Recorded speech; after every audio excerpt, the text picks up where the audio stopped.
High growth high risk, high growth चाहता है, high risk झेल सकता है? ये क्वेश्चन बहुत इंपॉर्टेंट है।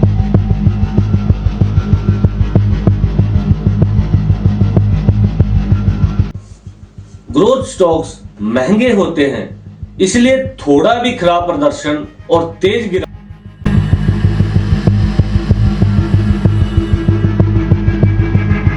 ग्रोथ स्टॉक्स में लोग बहुत उम्मीदें लगा लेते हैं, क्योंकि कीमत पहले से ही फ्यूचर सक्सेस को मानकर ऊपर होती है।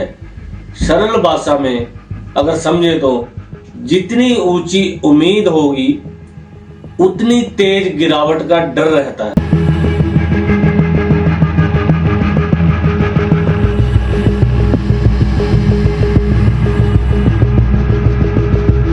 तेजी से बढ़ने वाली कंपनियां तेजी से फेल हो सकती हैं।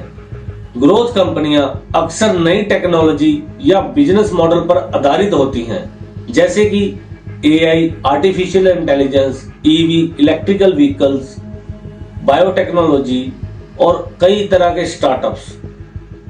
नई चीजें या तो बहुत सफल होती हैं, हाई ग्रोथ उनमें मिलता है, या फिर फेल हो जाती हैं।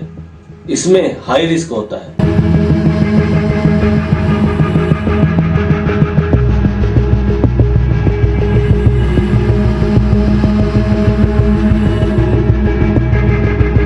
इनका प्रॉफिट स्थिर नहीं होता।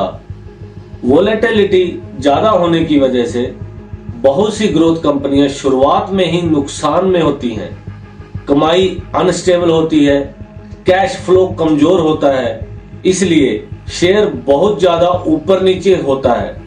सरल भाषा में ऊपर जाने की स्पीड भी ज्यादा होती है, नीचे आने की स्पीड भी ज्यादा होती है। ग्रोथ जितना तेज, कंपटीशन उतना खतरनाक।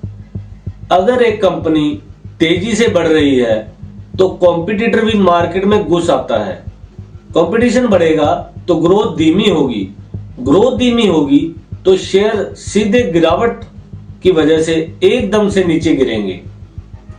हाई ग्रोथ सेक्टर में कंपटीशन का खतरा हमेशा बड़ा रहता है। Interest rates, news, market sentiments, सबका इंपैक्ट ज्यादा growth stocks future earning per depend करते हैं।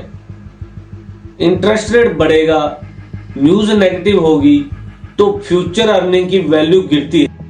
उसी दिन शेयर शार्पली गिर जाता है।